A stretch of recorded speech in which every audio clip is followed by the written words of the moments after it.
Conversaciones Alimentarias pretende ser un canal de comunicación en el que se transmiten mensajes sencillos y se aporten respuestas útiles.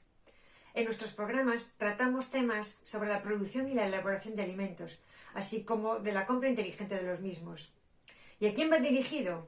Pues a todos vosotros, a los que de una u otra manera os interesan los alimentos, tanto en vuestra condición de consumidor como si sois profesionales dentro del sector de la cadena alimentaria. En Conversaciones Alimentarias tenemos la suerte de contar con una gran periodista y experta en comunicación empresarial, Beatriz García Cibreiro, directora de Comunicarte. ¡Empezamos!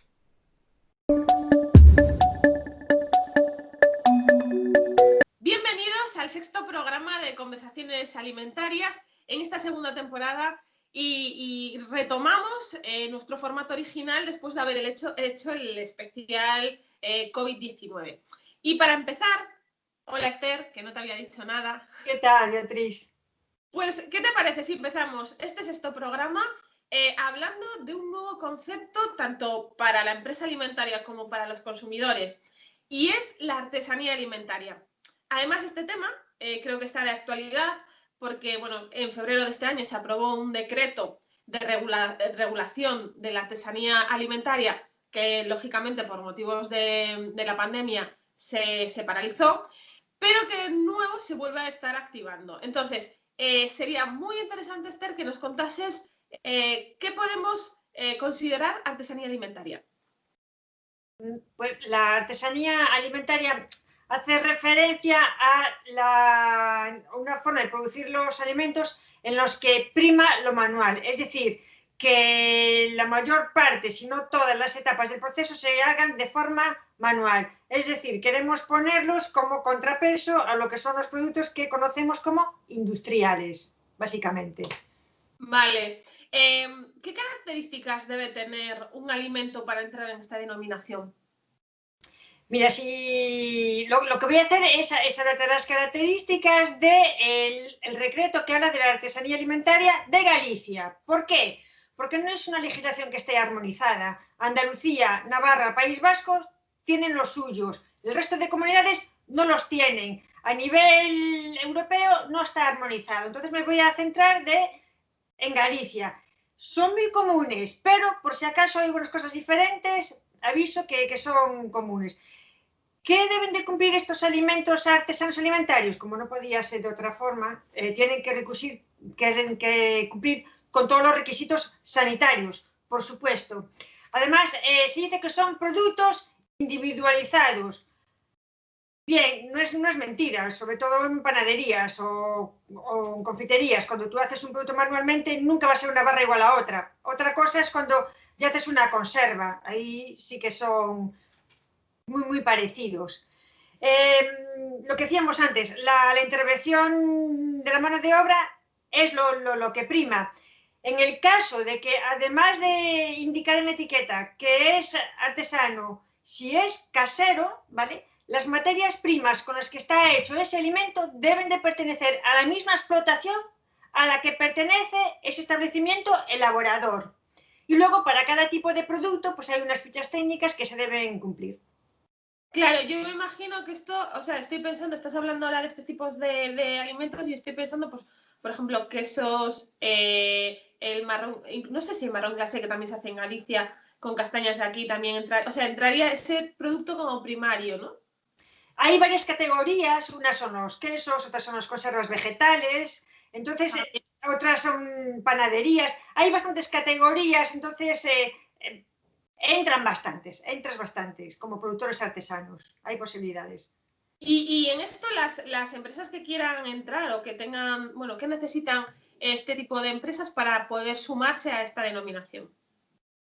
Pues las empresas, a lo mejor lo que más llama la atención es que la producción tiene que ser limitada, hay una limitación según en qué sector estés, ¿vale? Además, si quieres poner la palabra casero, el alcance, la comercialización está restringida, ¿vale? Ya no a nivel autonómico, está restringida. Tienes que tener, a la persona que lo está haciendo, tiene que tener una cualificación como artesano, ¿vale? Que está especificado qué tienes que cumplir, ¿vale? no puedes producir para marca de distribuidor, solo puedes producir tu marca. Y, por supuesto, estás sujeto a auditorías de control que tendrás que costearse. Vale, pero todo esto que estás contando a mí me suena un poco de algo. ¿Qué tiene este concepto de novedoso? Bueno, la verdad, de novedoso tiene poco, porque ya hay muchos establecimientos, aunque pequeños, que ya están operando de esta manera. Lo novedoso no va más allá de poder poner un logo, un sello en el etiquetado y de poner las indicaciones artesano, casero o producto de montaña. Vale.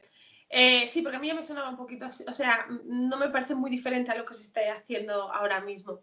Lo novedoso, perdón, Dime, perdona. lo que puede resultar novedoso, incluso chocante para los que ya están produciendo, es que les restringen la producción y que si pones la palabra casero, como decía antes, te restringen el alcance de donde tú puedes comercializar tu producto. ¿Y esto lleva aparejado que, bueno, se crea algún sello certificado específico?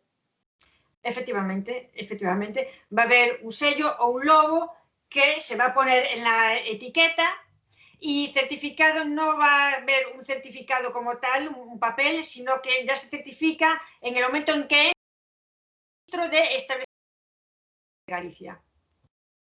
¿Y cuáles, viendo esto, cuáles son las ventajas que puede tener este sello para las empresas que se quieran sumar? Las ventajas, vamos a ver, a nadie se nos escapa que estos términos, el querer poner producto artesano, casero y de montaña, son términos de marketing.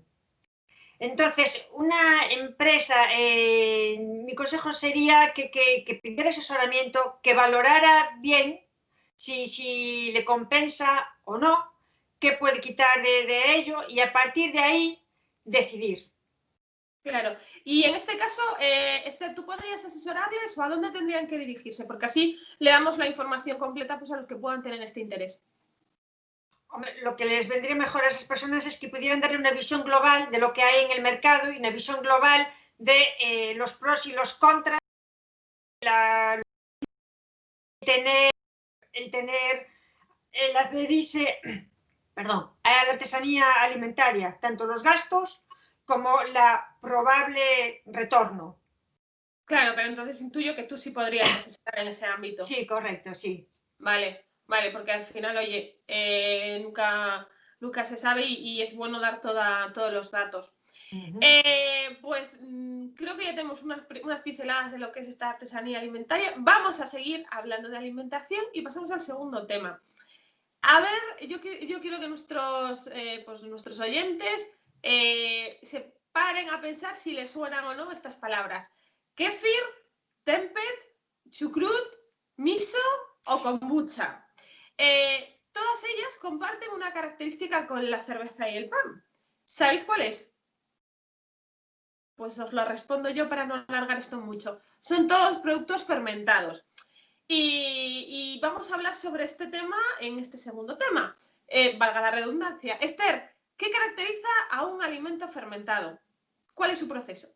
Pues efectivamente, los alimentos fermentados se caracterizan porque han sufrido un proceso de fermentación que les confiere ese sabor típico que tienen e incluso unas sustancias que no existían en el alimento primario. Una fermentación, nos referimos a una fermentación a esas reacciones biológicas, reacciones químicas que se dan entre la materia orgánica que está en ese alimento y unas bacterias. Decir, por supuesto, que tanto esas nuevas sustancias que se forman como las bacterias tienen que ser buenas, no pueden ser de las malas. Y entonces, ¿esas bacterias de dónde salen? Porque aquí ya sabes que es escuchar palabra bacteria y como que nos entra el repelús a todos. Efectivamente, pues esas bacterias pueden ser las naturales del alimento. Ya sabemos que las bacterias están en todos los lados, en los alimentos también, y sobre todo en los crudos. De hecho, el ejemplo del chucrut se hace a raíz de la col cruda, ¿vale? Pero también las podemos añadir de forma artificial, que es el caso cuando hacemos un queso o un yogur, les añadimos unas bacterias que, por supuesto, han sido autorizadas y son inocuas para la salud. Claro, entonces me imagino que debemos tener cuidado con la forma en la que consumimos pues, alimentos fermentados, ya que pueden, me imagino, provocar intoxicaciones. ¿Qué medidas de calidad e higiene debemos tener en cuenta?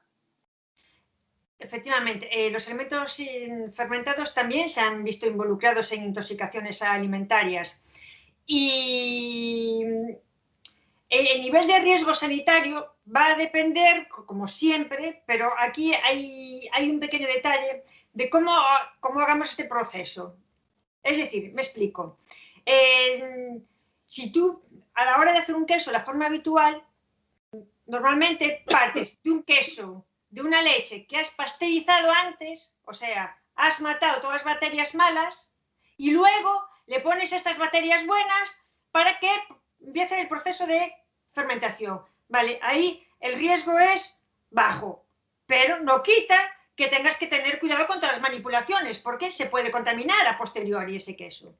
Bien, si partimos de un producto, de una materia prima que está cruda, como la col o como la leche cruda, cuando hacemos quesos a base de leche cruda, entonces ahí ya tenemos que tener más cuidado. Ya tenemos que partir de una materia prima higiénicamente adecuada. Además, controlar bien el proceso de fermentación y además las manipulaciones siguientes tienen que ser acertadas.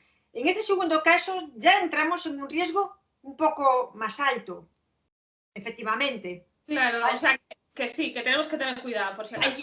Y además tenemos que tener en cuenta que si sometemos a fermentación productos que son propensos a formar productos tóxicos, eso ya no es un producto fermentado, estaríamos hablando de una intoxicación alimentaria. Y me explico.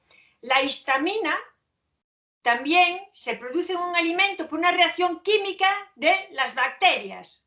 ¿De acuerdo? Cuando ese alimento se conserva mal. Pero ahí no estamos hablando de un atún fermentado. Ahí ya hablaríamos de una intoxicación alimentaria porque la sustancia química, resultado de esas reacciones químicas, es perjudicial para la salud. ¿Cuánto aprendo contigo, Esther? La verdad es que... Y siguiendo con el mismo tema, aquí hablamos pues la temporada pasada, en esta temporada, hablamos siempre a veces de tendencias que surgen en cuanto a la alimentación. Y en este caso, la aparición, pues sobre todo en redes sociales, en supermercados, se está viendo también el consumo de productos que son nuevos y que son fermentados, que igual aquí tradicionalmente no se consumían tanto, como puede ser el kéfir o la kombucha. ¿Ese tipo de alimentos son una necesidad o estamos otra vez ante otra moda?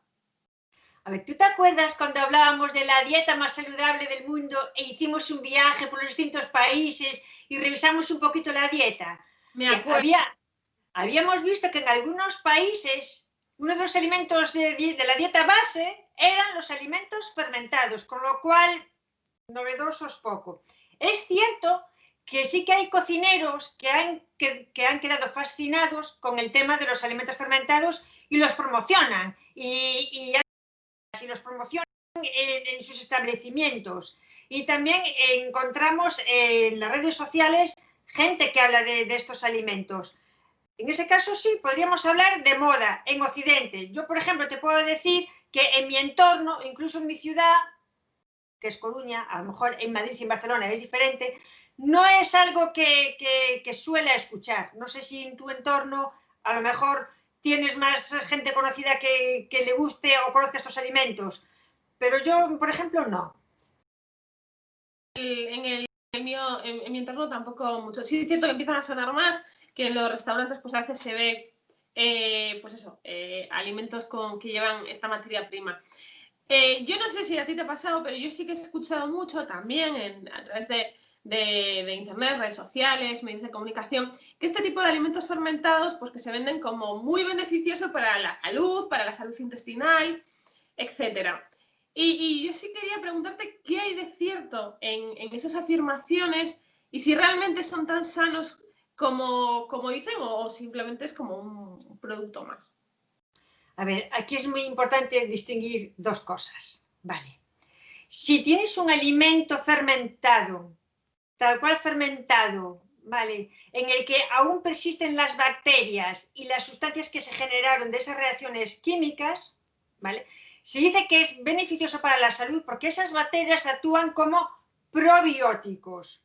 Y los probióticos ya sabemos ahora que son beneficiosos, sobre todo cuando tienes disbiosis intestinales o se ha producido un equilibrio en tu flora intestinal.